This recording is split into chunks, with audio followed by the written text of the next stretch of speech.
अभी आप सुन रहे हैं तिरंगा रिकॉर्डिंग स्टूडियो की शानदार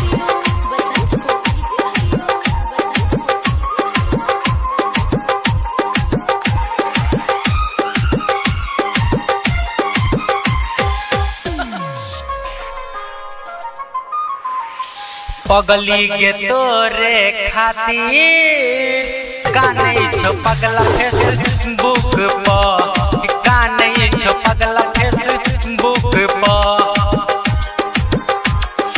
पगली के तोरे खातिर काने छो पगला फेसबुक पर काने छो पगला फेसबुक पर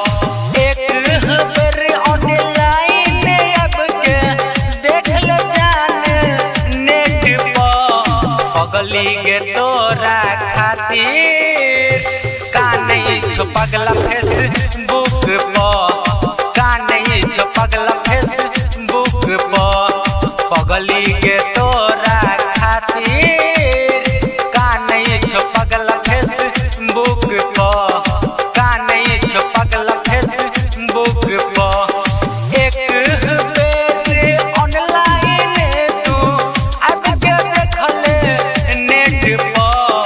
पगली के तोरा खातिर काने छो पगला फेसबुक पर काने छो पगला फेसबुक पर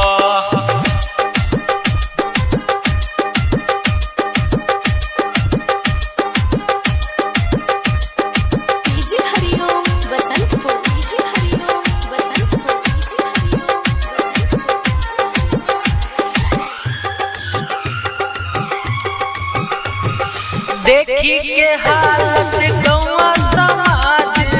मारे छे खूबे ताना देखी के हालत गौवा समाज सब मारे छे खूबे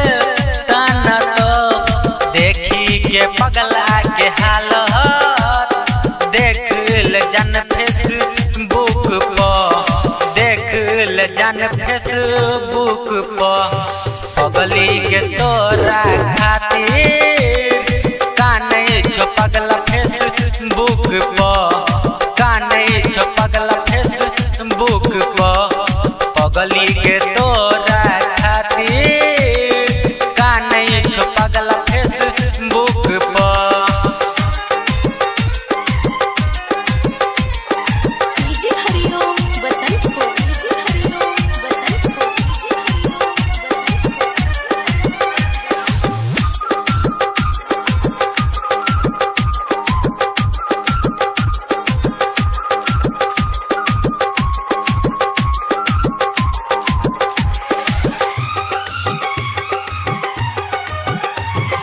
तोरा